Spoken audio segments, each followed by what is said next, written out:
Hello, everyone. I'm Traci Arieli, End of Life Doula, and the founder of Comforting Closure. Welcome to another episode. Today's conversation is about safety, awareness, and how to protect ourselves in a world where deception has gone digital. Recently, I had a family member caught up in multiple scams, and it made me realize how vulnerable we can be when we're grieving, caregiving, or simply trying to stay connected. Fraud isn't random. It's calculated and it finds people when they're most vulnerable. My guest, Doug Shadel, has spent decades learning about how these scams work, why they succeed, and how we can stop them. He's a leading voice in consumer protection with years at ARP's Fraud Watch Network. He is the managing director at Fraud Prevention Strategies, LLC, and is the author of Dangerous Dialers, his newest book on digital fraud. Together, we'll discuss what really happens in a scam, the emotional traps that make people susceptible, and the practical steps you can take to protect yourself and those you love. So grab a warm drink, find a comfortable seat, and join us for the conversation. Doug, welcome, and thank you so much for being here. That's my pleasure. Happy to do it. First, I want to talk about you. What led you into the world of fraud prevention and consumer protection? Well, I sort of accidentally, when I was a senior in college, volunteered to work in the Attorney General's office here in Seattle and ended up getting a job as an investigator there and spent 10 years being a fraud investigator. And after about, I don't know, 8 or 9 years, I got really frustrated that I just couldn't really catch anyone. And when we did catch people, we'd chase them out of the state, but they'd file bankruptcy and we couldn't get the money back for people. So I went to the Attorney General and said, is there any way that I could do consumer education? Could we get to this consumer before the scammers do and maybe warn them? And I spent the next 4 years doing that in the AG's office. And then my boss lost, he ran for governor and he lost, and I was out of a job. And the day after the election, a guy from AARP called me and said, we're expanding into the states and you'd be a good fit. And I went to work for AARP and spent 30 years there, the last 20 as the state director for AARP Washington. But during that time, really spent a lot of time doing research, as you have alluded to, about, why people lose money to scams, who's most likely, what makes us vulnerable. And part of the motivation for that is back in the day, what we would do figuratively is we would fly over a football stadium and drop 60,000 brochures into that stadium, hoping that by reaching everyone with a prevention message, we would also be reaching that 8 to 10 to 12% of the population in a given year who really lose money. Not a very efficient use of resources. And so that gave rise to this whole sort of research agenda to say, I wonder who those 8 to 10% are. Can we identify people who are more likely to lose money? And then we could target our limited resources to. And so and that became sort of a career-long passion. So that's kind of Doug Shadel in a nutshell. Now, you studied thousands of fraud cases. What patterns stand out to you about how people are targeted? We started out in this quest to find out who's most vulnerable by thinking we could identify demographic characteristics. So the conventional wisdom, especially when I was at AARP, was, oh, it's always older people who are getting senile and they have dementia and they're going to lose their mind and some guy's going to come along and trick them. And that does happen. But it's not, but it was really overstated. And many studies have refuted the idea that it's only older people who lose money. We couldn't find a demographic pattern. We studied, I identified, I don't know, 15 or 20,000 victims.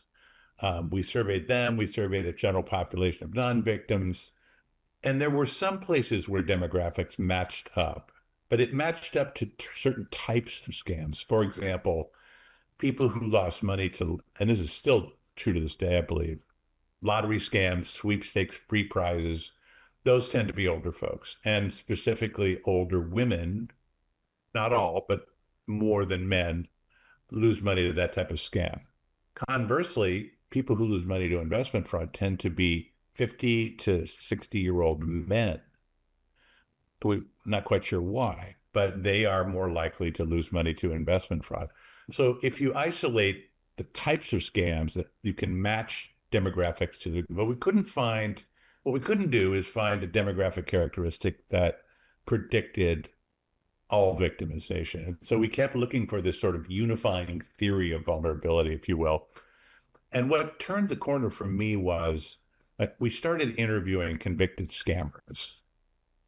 We started in the early 2000s. What we would do is we'd find a guy, someone who had just usually pled guilty to some kind of big scam. And so they pled guilty, but they hadn't been sentenced yet. We would contact their defense counsel and say, your client hasn't been sentenced yet. And if you helped AARP by having him explain how he does it, maybe you'll get a lighter sentence. And that worked. They never got a lighter sentence, but we ended up interviewing probably 24 convicted scammers and asked them the question, how do you do this? Is there some central trick? And there is. Every single one of them started with the same sentence, which is get the victim under the ether. And back 20 years ago, 25 years ago, I'm like, ether, what is that? That's not a very scientific word. We have to find a better word. What they mean by it is you get someone, either you put them in a state that's heightened emotions, right? You're very upset or you're very excited. Or you find somebody who's already very upset and very excited. Either way, you're looking for someone who's in a heightened emotional state where the emotional part of their brain is driving their decision making, not the neocortex, where you can make logical decisions. And so we started looking into that because that would explain, at least before we got into it, what was exciting about that is it would explain why we were interviewing, senior partners in law firms lost millions of dollars to scams, and PhDs in psychology, everything from that to the housewife who's never had a job, who's 80 years old, it was all across the map. But this had the potential to explain that because, who doesn't have emotions? Who doesn't make decisions when they're in a heightened emotional state? So anyway, that gave rise to a series of experiments where we actually partnered with Stanford University. There's this woman named Laura Carstensen, who's my favorite academic of all time. She runs the Stanford Center on Longevity, and she is sort of an expert in how people cope with the aging process. And I was describing this to her, and she goes, well, why don't we test it? So we brought people into a lab at Stanford, brought a couple hundred people in, and they have a way of artificially putting people into a heightened emotional state. You play a rigged game where at first you lose and then you win it all back, and that's positive. That gets you in a positive state. And in the negative state, you play the same game, only it's rigged so that you win it first and then you lose it all, kind of like when you're in Las Vegas. And then a control condition where there's no emotional manipulation. Then we put false advertising from FTC cases in front of all three groups and said, how credible is this ad, and how likely would you be to buy the product? The prediction is that the people that hide an emotional state would be more likely to find it credible and more likely to buy, which is exactly what we found. And interestingly enough, there didn't seem to be a difference between those in the heightened positive state and the heightened negative state. As long as you're excited, as long as the amygdala is driving your decision making, it doesn't seem to matter which it is. And this explains why, I would interview con artists who would say, oh yeah, the person I love to pitch is the guy who just lost $100,000. And I'm like, what? What? I would think that would be the last person you'd want to pitch. He goes, oh, no, because, I'd ask them about their experience and they'd go get all worked up about it. I lost everything and they lied to me. And by the time he gets done explaining his loss, he's in the ether. And then I just sell him on my thing. So anyway, that was a pretty important study, and several other academics have replicated that study. And that kind of changed how we do consumer education in a way, because now we're saying it gave rise to other studies. I'll give you one more and then I'll stop and you can ask me more questions. But the other one the last study I did at AARP before I left, I retired a couple of years ago, we surveyed 3,000 people. And those 3,000, we actually surveyed 10,000, but 3,000 people who had all encountered a scam in the last 12 months. 2,000 of them were able to encounter the scam and resist it and not lose anything. 1,000 of them lost money. What was the difference between those two groups? And we asked them all kinds of questions, all the demographic questions, but also a lot of psychometric questions, experiences, what was going on in your life at the time. And we again could not find a pattern that was describing their demographics, all old people, all young people. What we did find, though, is the group that had lost money had experienced twice as many stressful life events in the months leading up to the encounter compared to the group that was able to resist and did not lose money. That's a very important point, because what it told us is that maybe it's not about who you are as much as it is about how you are at the moment of the encounter. Maybe it doesn't matter how many degrees you have or how many brochures written by Doug Shadel about fraud you've read, because all of the potentially gets swamped out when it's like, yeah, but I'm taking care of my mother and that's all I can think about right now. And I'm really distracted. And you know what I mean?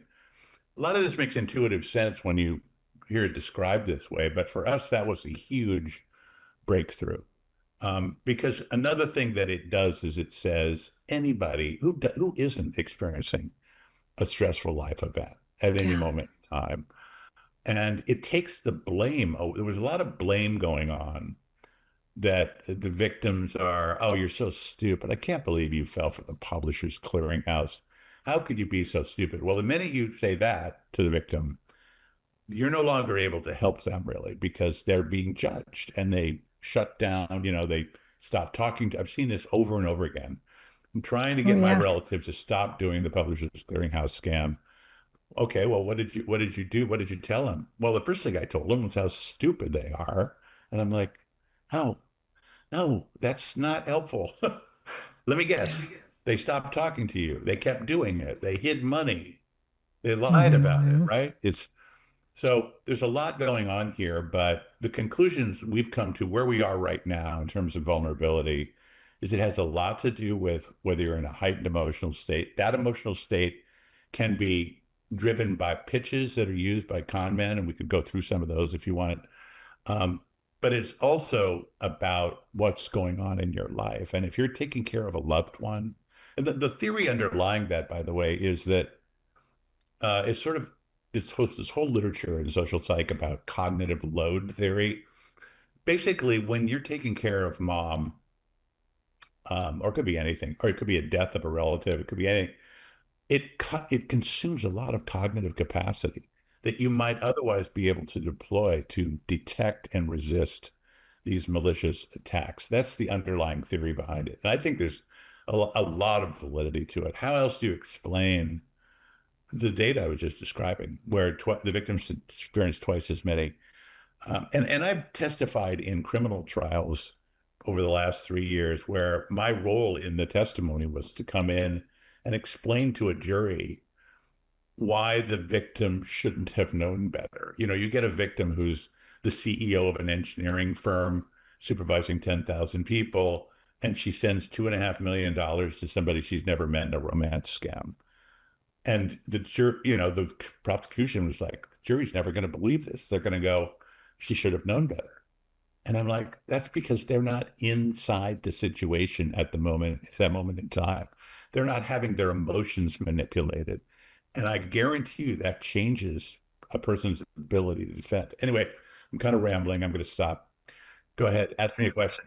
Thank you for sharing the study specifically that you talked about how it didn't matter what the emotion was, if it was good or bad. It was really, you were in that emotional state versus, the thinking, your thinking brain. You're really in this emotional state, and you talked about how a person should know. How do you're brought in, and the jury's the jury's never going to believe that this person shouldn't have known better. They should have known better, and that blame.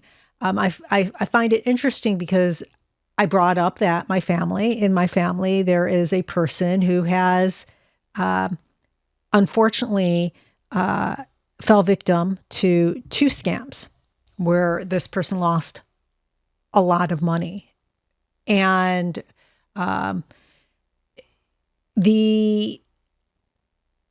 she should have known better. This person should have known better. We were all saying that. And yeah. I could really see with this conversation that we're having, like I know this. I understand when a person's grieving or when a person is undergoing a lot of stress, they're caretakers. I know what that trauma does to, because it's a trauma response. I know how that acts on the brain. So it's a very similar thing. Yeah, absolutely. The same thing, actually. It's the same thing. It is. But we are very bad as human beings at putting ourselves inside the situation of the other. Yeah. And that's why we're also sort of, why do we take these shortcuts, and why are we inclined to, even against our will, take shortcuts? Someone called it, we are mental misers. We want to take the shortest distance between 2 points to get to the answer. And that's increasingly, it's never been more true than now. And we're just completely overwhelmed with information. Yes. Right? And so you're looking for every shortcut you can get. I'm trying to defend the victim here, right? There's a lot of good reasons why this has gone on for so long and has spiked so dramatically in the last year. That's the question I get a lot of right now. The Federal Trade Commission says fraud complaints have gone up 25% in 1 year. Wow. That's a lot. And they're estimating now that the number is north of 150 billion a year. Is that recent? Yeah. I have a report I can send you about it. Because one of the things they realized is, and I know this from my own research, is we surveyed people who we had independently verified were victims. But when you call them up and ask them on a survey, they either don't know they were a victim, or they don't want to tell you that, there's a lot of underreporting and under-admitting on surveys. And the Federal Trade Commission, one of my research colleagues over there did this great study. Devesh Raval is his name. He's the director of economics at the FTC. And the FTC sues people. And then when they sue people, they do discovery, and they have to turn over all the records of all their business. And so the FTC looked at 9 cases where he had 100% of all the victims' names, and he matched those. How many of those filed complaints against the companies, right? And it was, 9 million victims and, some tiny number. And so he used that to extrapolate. Well, if we get this many complaints per year, basically it's like 1 or 2% of the actual number of victims, and did an extrapolation like that. That's another problem we have. And that's probably why, my colleagues at AERP, and I agree with them about this, have this campaign to stop blaming the victim. Because if it's a cultural norm that it's in fact shameful to lose money to fraud, you're never going to file a complaint. Older people are afraid to do it because they're afraid their loved ones are going to not only judge them, but potentially institutionalize them. And so we're never going to get a handle on it if we don't know how much of it there is. So, I can go off on a soapbox about that. Or insist on being the financial conservator, the power of attorney, and take over their finances. Totally valid, because I've seen it. And I would be afraid of that too if I were, well, heck, I am that age. Surprise, you're here. I know, but there's some days where I'm like, maybe I should have a... That's good. So now you mentioned before how much over the last year, 2 years, the scams have gone up. hate to point AI, I hate to point to AI. What are your thoughts on, I mean, is it AI? Is AI contributing to? What are the other factors that are contributing to this increase? I think the starting point is technology. It's committing fraud has always been a numbers game. Back when I first started in the 90s, I'd interview these guys and they'd say, yeah, I worked in this boiler room, like Glengarry Glen Ross. Remember that movie? Great Yes. movie. And these guys would have to manually dial 200 phone numbers, and they might Yeah. reach 20 people, and two of them might talk to them, and one of them might kind of sort of be interested. Well, I've interviewed people who run these boiler rooms in India, or work in them anyway, and they just buy a list and robo-dial 250,000 people at a Mm. time. They press a button, 250,000 people. So you're casting a much broader net than you used to be able to before. And it's still a relatively small percentage of people as a numbers game, but it takes virtually no money and no time to reach that many people. That's one factor. Another factor is this is before I get to the AI and how hard it is to tell if it's really, Tom Hanks on your Facebook page or not. I'll get to that. I don't know if you read the New York Times this morning, but just this very day, there was another great story about these Chinese gangs running boiler rooms in Myanmar. And this woman from the New York Times and a photographer actually got inside one of those rooms and interviewed the people. And, for example, she said there was one guy who just all day long, all he did was type hello on Facebook to people all day long. Have you gotten any of those text messages yourself, by the way? Your phone or Oh, somebody, yes, I have, and I don't you're late for respond to them. coffee, or something like that? Yeah, I Those are don't. I don't take and I erase them. I don't respond. those are all, I don't want to say they're all Chinese gangs, but they're all overseas fraud operations that are multi-billion dollar operations. And in some cases, they are luring people from all over the world to these places, then imprisoning them and torturing them if they don't come up with the right quota, and paying them almost nothing. And so it's become industrialized, I guess is my point. And that wasn't true 10, 15 years ago. With regard to the AI part of it, I do think it's makes it really hard to tell what's real and what isn't. And one of the things we try and do, like I go around and do workshops for AARP now, just because I can't, stop doing this work. um, and I show them AI driven voices of myself. I have software that does this, text to voice, text to video, and here's the AI version of myself, and here's me reading into a microphone, and they can't tell the difference. And the point is not to shame you and say, see, you can't tell the difference. This is not horrible. It's to awaken people to the reality that you can no longer take at face value that who you're looking at is enough source credibility to trust them, because source credibility can be faked, and it can be faked as easily now as it ever has been before. If I can do it on my own home computer, then what can I mean, it can be done Yeah. by anybody. As you know, you're right down there in the center of all of it. Yeah. And maybe the awareness down there is a little higher than it is somewhere else. But nevertheless, a lot of what we're just trying to do is say, let me just show you. Here's a video. I pulled a video off of YouTube about 3 months ago of Elon Musk selling cryptocurrency. We're having a special today. If you give us 1 unit of your cryptocurrency, we'll give you two back. And it looks just like him. And it takes you, go to this QR code, and you go to the QR code, and it takes you to a phishing website that looks just like the Tesla website. And there's Elon Musk, and it's all fake, and you cannot tell the difference, you know? And so, I mean, all we can really do is just try and raise people's awareness about how easy it is now to fake both video and audio. Yeah. And audio is even easier to fake because you're just listening to a voice. But Mhm. even the video's gotten really good. And Yeah. so it's so then what? I tell my groups of folks that I talk to that there's this term called, how do you avoid this? There's sort of these three things. One is learn the persuasion tactics.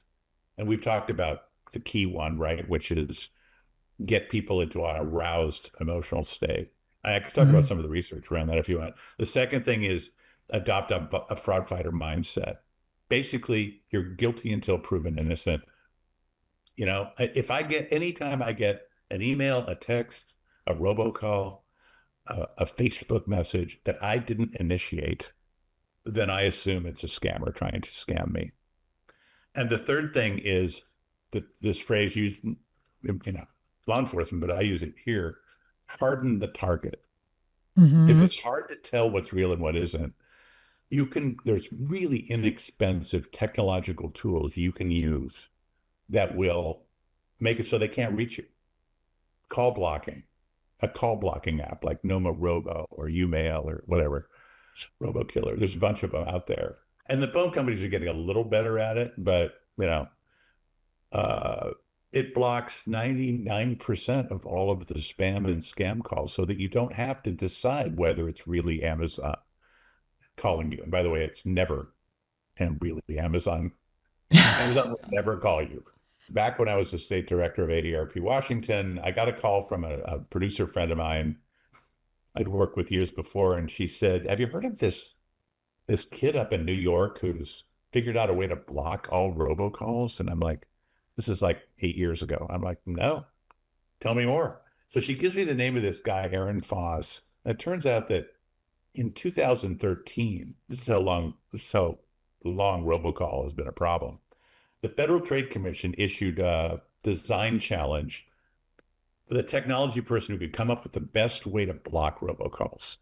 And Aaron Foss won that contest.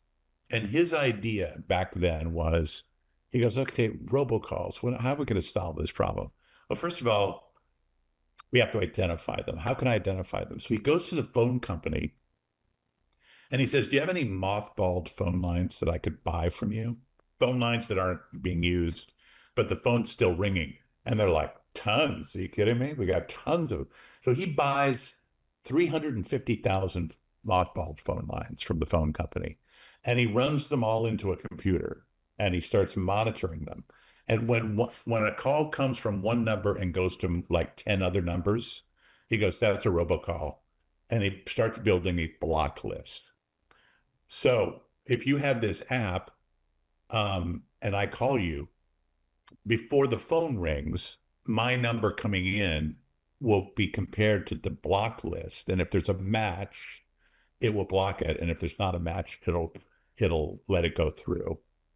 He's refined that now to the point where the only way it'll go through is if I'm on your contact list and everything's blocked.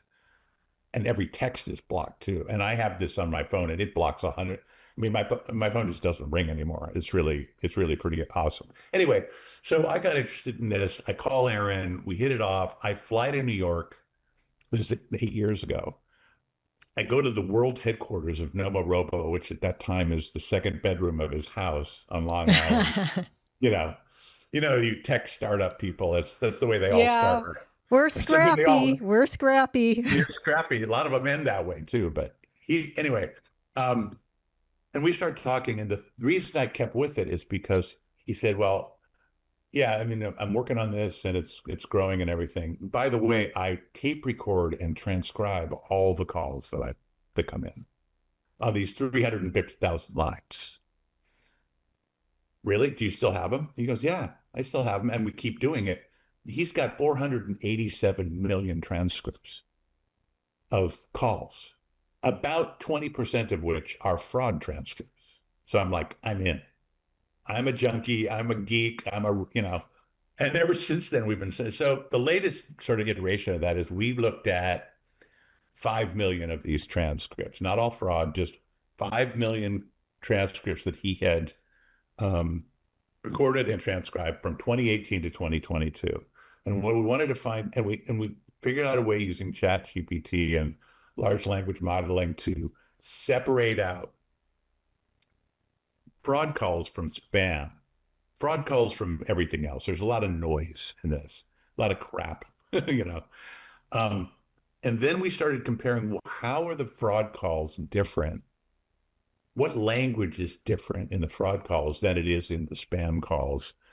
And what we found is that it reinforces this idea of the heightened arousal stuff, because we overlaid on top of this tell me if I'm getting too geeky for you here, but on top of this 5 million transcripts, we applied this dictionary that had 14,000 words in it that had been ranked based on their emotional arousal intensity by over 1 million people, right? So the word exciting was ranked on a scale of 1 to 9 by 1 million people. And you see where I'm going with this?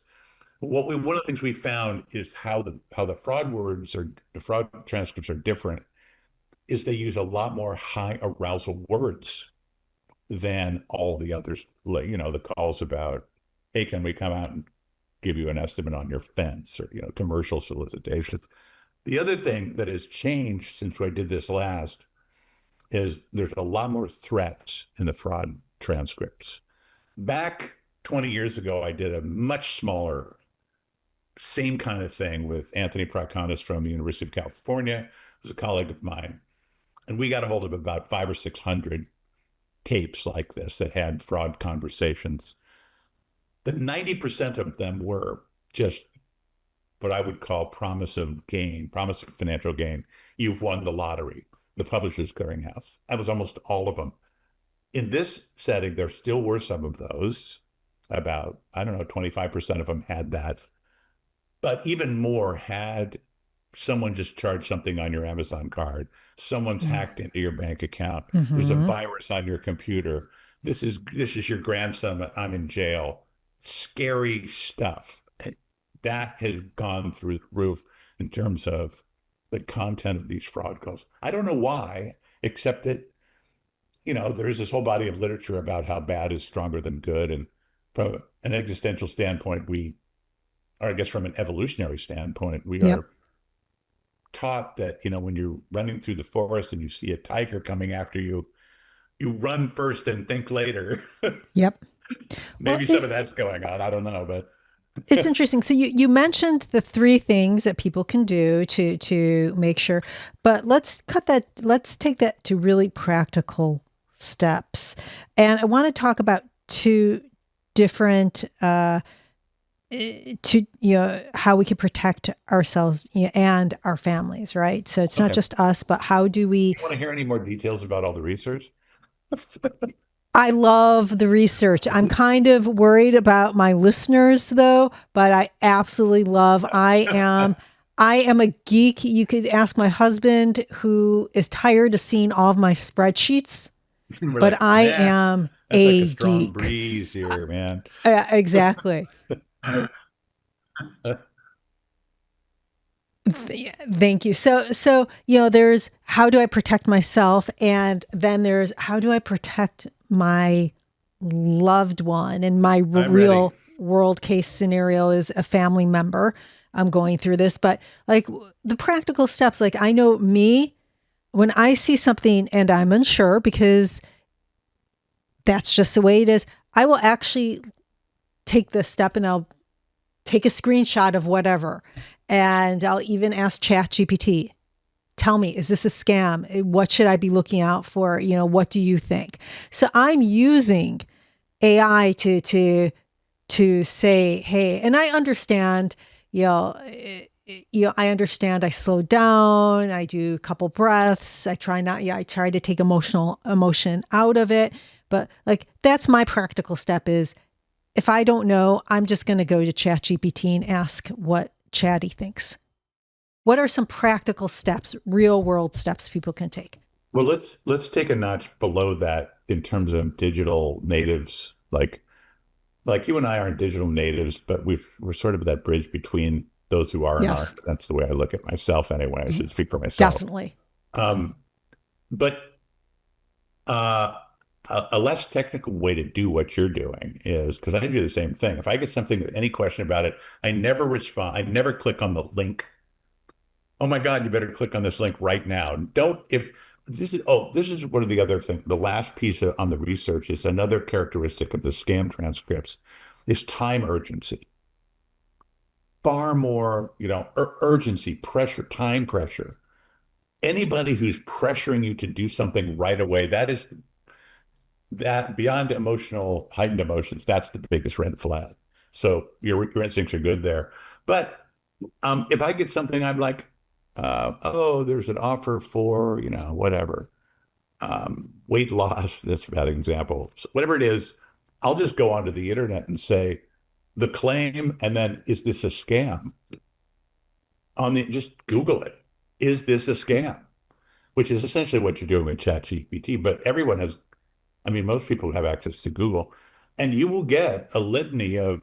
Now, some of the more sophisticated people use fake it. They know they're going to be Googled, and so they give tiny money to charity. So when you call them up, it shows that they're giving all this money to charity. But the scammers today don't do that. It'll be very, very obvious very quickly if you just do that one step that you're suggesting, actually, which is don't respond. I mean, the other thing to do is, let's say that somebody contacts you and says, somebody hacked into your Amazon account or whatever. Rather than pressing one to talk to somebody or calling the 800 number or clicking the link, hang up and just go online independently to your own, if you have an Amazon account, and look and see if there's anything wrong with it. Same with your bank. Somebody just tried to charge $100 on your bank account, The other practical advice that I give people about fraud prevention is the importance of monitoring your bank accounts. Like I have basically a business account, a personal account, and a card for each one of those. For all of those accounts, I've gone to my bank and said, if anybody uses this card, I don't care if it's 10 cents. I want an email telling me that. And even if it's me, right? The banks want to do this because if there's a fraud on your bank account, the bank's responsible for all but $50 of it. They've got really good at stopping fraud once, I forget what that federal law was that made the banks responsible for fraud charges. All of a sudden, they're really good at stopping it.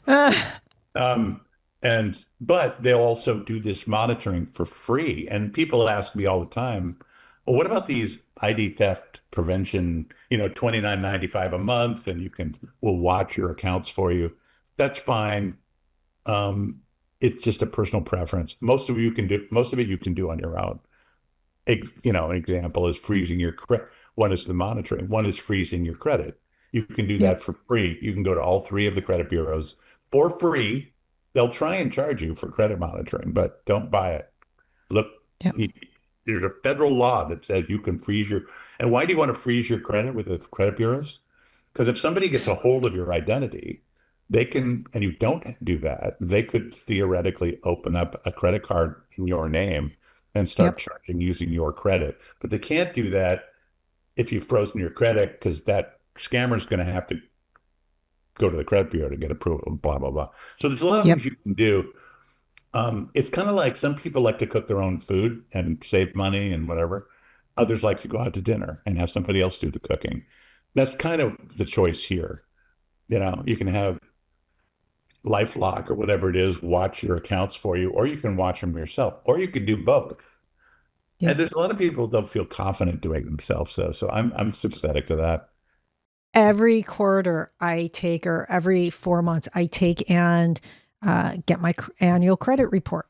And I really look at it, even though everything's frozen, like you said, for years, since I lived in Chicago for years. But I am religious with my husband and both of ours. We take and I look at to make sure that nothing's opened that I don't know about, and who's looking at my credit, who's running credit report, or who's looking at my stuff, because it'll show who's taking a look at it. And it's free. So those are, yes, it's free. Annualcreditreport.com. Very good. Because I work with people, as you know, who are under a lot of stress, caregivers, people who are grieving. What guardrails can family members and themselves, what guardrails can we place to make sure that as our loved one is going through this, that they are not going to fall victim of a scam? It's it's an easy thing to come up with a checklist, and it's much more complicated because you don't know what the family dynamics are. My wife and I talk about this all the time because we've got aging parents, and but they're very independent. And they don't, and you know, stay out of my business. But then they'll call and say, "I think I just got scammed," and so easier said than done. But one way is as a person's relative gets older, to be a co-signer on their checking account, or if you are a personal getting power of attorney over the loved one with the not over with for the loved one for their protection, um, and and also to manage. You never know what's going to happen, and I've had loved ones who have gotten literally hit by a bus. One day they're perfectly healthy, the next day they can't speak, and so preparing for that. And I'm sure you're much more familiar with those things than I am. Um, One story I'll tell you, though, about just the fraud space. I did a focus group about 10 years ago of family members of people who had gotten caught up in these direct mail scams like Publishers Clearinghouse, because we couldn't. This is the most vexing problem in fraud prevention. What do you do with the chronic victim who's in love with someone they've never met and they're giving all their money to somebody in Africa or wherever, and they Yep. will, to their dying day, proclaim their love and trust for this person, or I'm really going to win the lottery. And so, you know what, I'm going to just keep doing a settlement. So, um, at a dozen people. And the first question we asked them was, what did you do to convince your loved one that they were being scammed? What worked? And 11 of the 12 of them said, nothing, nothing worked. We gave up. We couldn't do it. Right. It was really frustrating. And not only that, it put a wedge between me and my loved one. And they said, but I'll tell you something we know for sure doesn't work. We've learned that the worst thing you can do when you discover this is to say, Mom, Dad, how could you be so stupid? Because the minute you judge the person, I mean, imagine how you would feel if that happened. But the walls go up, they start hiding money. It gets harder to deal with them because now you did drive a wedge between you and your loved one. You may not have intended to, and you may be factually accurate in saying that wasn't the smartest thing to do, but you know, the one person who said, I got my loved one to stop. Really? Well, how did you do it? It was his girlfriend's mother. She'd meet the mailman every day because she was sending checks to every kind of charity and every kind of publisher, every kind of sweepstakes thing. And he was unemployed. So he goes, hey, I'm interested in these things you're doing. Would you mind when the mail comes if we sit and open it together just so I can learn about it? And so he's Mm. sitting literally and figuratively on the same side of the couch with her, not judging her for it, but acting interested in her and being present when it happens. And after about a Mm. month of doing this, and he would even help her send the checks in, no judgment, but they'd be talking. After a while, she looks at him one day and says, I never win. And he goes, oh, really? I don't think I'm going to do this anymore. She had to get there herself, but she had someone to talk to about it. And by bouncing it off someone, she is not a dummy. He just didn't have anybody to talk to who was willing to objectively sit with her while she figured it out herself. Now, the challenge with that is it's almost impossible to scale that approach. You know, I mean, because everybody I guess I could do that with my mother-in-law now, but that's because I'm retired now. um, the other thing I wanted to say is that I've told about myself since retiring. I could never figure out why people answered the phone from strangers. When I was working, when I got home, the last thing I wanted to do was answer the phone. Getting 200 emails a day, phone, get away from me, people. But you know what happens when you retire? The phone stops ringing. And all of a sudden it stopped. It's happened to me, until about 4 o'clock in the afternoon. And then phone rings and I'm like, hey, I wonder who that is. I think I'll pick it up. you know, in other words, we have an epidemic of loneliness. I mean, I'm fortunate enough to be married and I've got my son and grandchildren who live a mile away. But we are living in an epidemic of loneliness. And I think when you asked, why is fraud soaring and why is it going up so much? Um, I think that's a contributing factor because when somebody embraces you on Facebook, I interviewed this guy some beautiful woman, said, Facebooked him, messaged him, said, hey, I saw your profile on Facebook and I'd like to meet you. Beautiful woman standing by a pool. And he's like, well, I wasn't really hoping to meet anybody, but he's pretty cute. Maybe I will. And he starts talking to her. And after about 6 months, he ends up investing $40,000 in cryptocurrency because her father-in-law is some genius at cryptocurrency. But afterwards, after his friends convinced him it was a fraud and he confronted her, she ghosted him and he lost the money. In retrospect, once he's out of the ether, right? Or as my daughter said, once he's taken the love goggles off. Yes. I love that phrase, the love goggles. Anyway, he realizes, well, I fell for her. That's not something I would ever do, ever. I'm the most conservative person you'll ever meet. But I was in love with her. Yeah. I love that you equated this and you told the story of the family member that sat with this woman. And I think it's so important. On my end, I see it when people are grieving, no one wants to be by them. No one. And so that's why they hire people like me to come and do grief coaching and to really be with them, to be present, because it's really unfortunate. We are not a kind society. We really are not. So we don't take care of one another. It's just our basic needs of needing to be around each other. We don't take care of each other. So, but you mentioned that we can't do that on scale.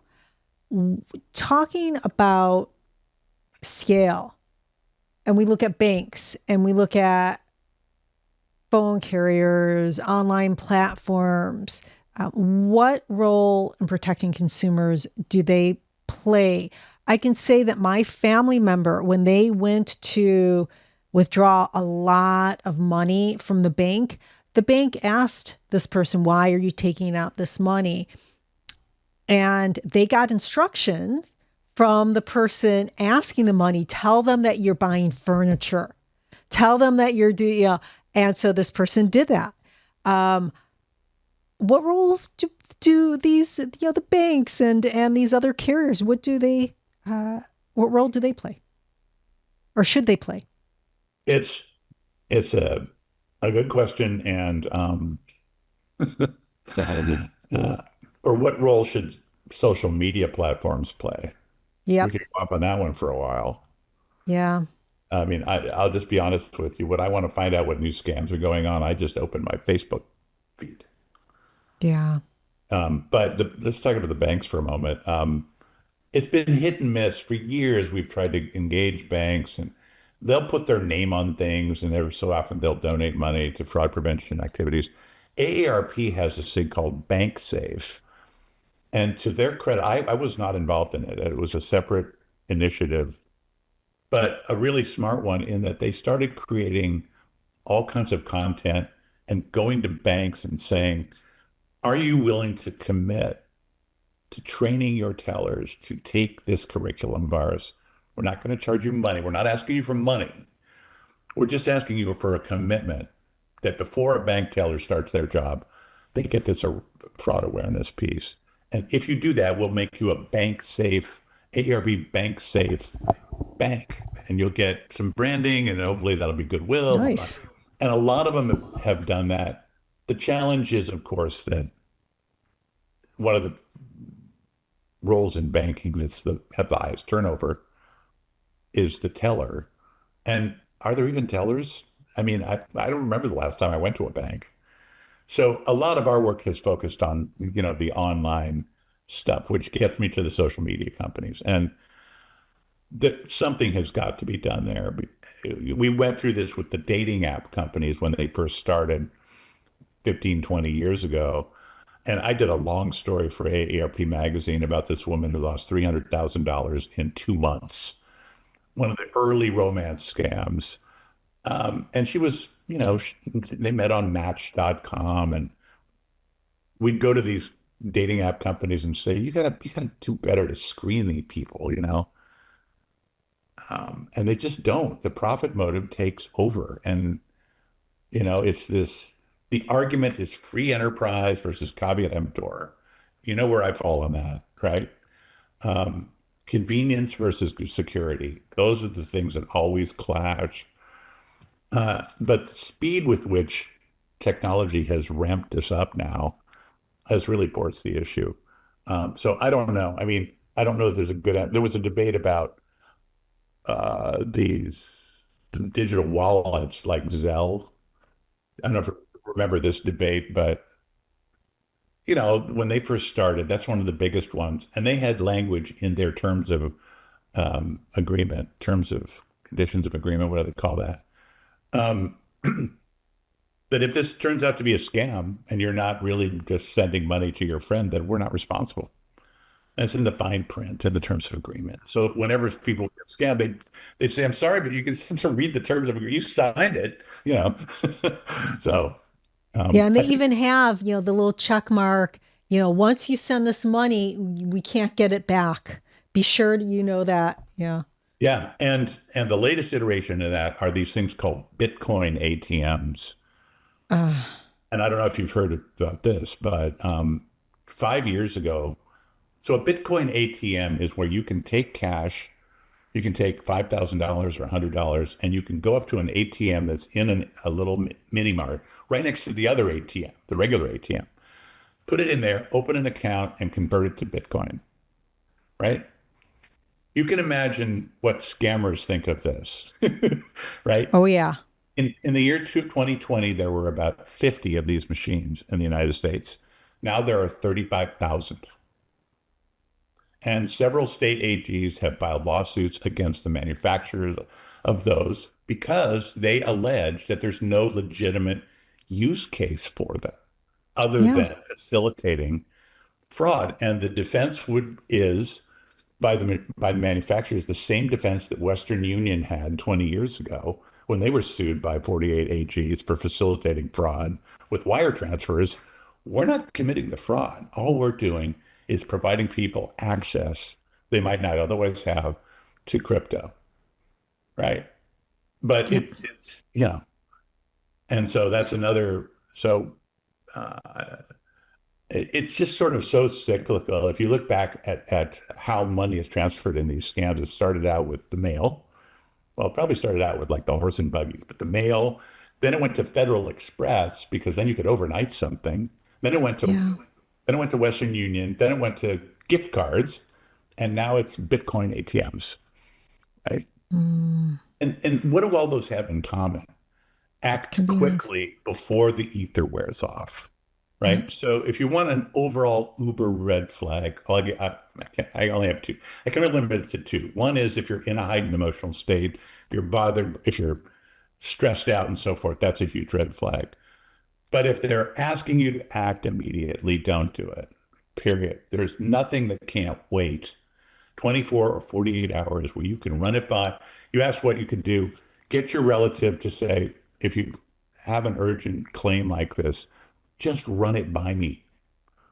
Just call me up and I will give you my opinion about whether it's legit or not. And just the act of waiting that long, often they will figure out themselves that it was just a fake urgency. But that's what all these, the Bitcoin and the gift cards and all of that. It's about get me my money fast before you come to your senses. So, So, two last questions. First one, what is the one thing that you would like to see implement? If you could change anything to help with this, start a government program or make some other changes, what is the one thing you would like to see being enacted to help people, um, you know, avoid being scammed? Tighter regulation of the social media companies. Just, make them hire more fact checkers, make them more disclosures about what images are on YouTube and social media that are AI generated. There should be disclosure rules about that. Because more and more of us are going on to this. I go to an audience of seniors and say, how many of you have a Facebook account? And a lot of them are on Facebook because they watch their grandchildren and so forth, right? How many of you have recently posted something about your grandchildren or yourself? A lot of hands go up. Okay, how many of you have changed the privacy settings on your Facebook account so that only your family members and friends can see what you're posting? What's a privacy setting? Because when you open an account, the default is everybody can see everything you're doing. And if you don't think the scammers are converging on those people and saying, there's the two grandchildren, there's their name, that's where they live, this is their birth date, now I'm going to go after the grandparent.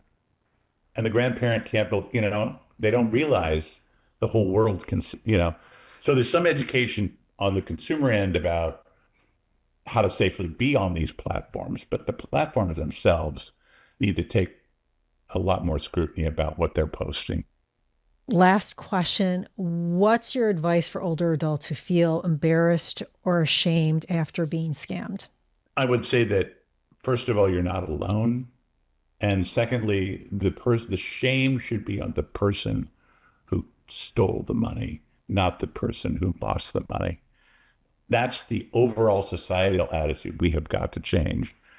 And it's not only not your fault, but you can be a part of the solution by reporting it. We have a call center at AARP that gets 2,000 calls a week. It's called the AARP Helpline, and it's run by volunteers. And a lot of the volunteers have been victims. And they've been victims who have said, I'm going to turn lemons into lemonade by giving advice to other people. So if you call this number, not only will they not shame you, but they will probably share their story and commiserate. And, this is part of it can be a community of healing and not just one of what am I going to do? I lost all my money, So hopefully that leaves us on a little bit of a more hopeful note. And before we go, I want to can you give me a really high level of your new book? I know you have a few books out there. Yeah. But because I looked you up on Amazon. But yeah, yeah, please. Well, my wife keeps telling me I'm just writing the same book over and over again, but that's not true. No, I wrote this book with Aaron Foss, who we started out this conversation talking about. He was the founder of No Robo. And what we wanted to do, we set up before he left. He sold the company a couple of years ago, but before he left, we were having a lot of fun because I was monitoring these 300,000 phone lines. I still am, actually. And we have a process where you can click on, I have a screen and there's 25 calls at a time coming in, and I can barge into the call and take the call. So it's like, hi, this is Donald J. Trump, and I'm calling to tell you you've won the Publishers Clearinghouse. Oh, I want to take that call, And the reason I'm telling you this is a lot of the book, it is transcripts of us doing those types of setups. Oh, so you're not just hearing the 30-second robocall. There's a lot of that. There's 150. We call it the Hall of Shame. There's 150 of these calls and a QR code for each one of them, which will take you to the Nomo site so you can listen to those calls. But the transcripts are investigators setting these clowns up, and you can read exactly what they say all the way through to the end. That's what's different, I think, about this book. So I commend it. That sounds like a fun book. Yeah. Well, Doug, thank you so much for being on the show today and sharing all this information and geeking out with me. I totally enjoyed it. Thank you. Thanks for putting up with it. I appreciate it. It's been fun. Before we wrap up, how can people learn more about your work? Get in touch with you if they want to, if you're open to that. Yeah, well, I don't How can have, people learn about you? I sort of started a consulting business not thinking I was going to retire. What are you doing starting a business? Yes. So, but I do have an email address, doug@fraudpreventionstrategies.com. And you can go there, or you can find me on LinkedIn, and there's contact information on LinkedIn. Listeners, I hope today's conversation reminds you that the most powerful protection isn't a piece of software or a security setting. It's taking a deep breath and slowing down. Scammers know how to stir up emotions and create urgency. They want you in that fog, reacting fast instead of thinking clearly. When life feels difficult, when you're stressed, grieving, or overwhelmed, that's when your defenses are at their lowest. Take a breath, step back, let the moment settle before you respond to any call, email, or message. You don't have to outsmart a scammer. You just have to pause long enough to let your thinking brain come back online.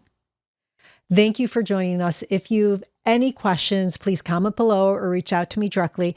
And if you found this conversation to be helpful, please like, share, comment, and subscribe. This is Traci Arieli from Comforting Closure, wishing you peace and comfort in your journey. Until next time, take care.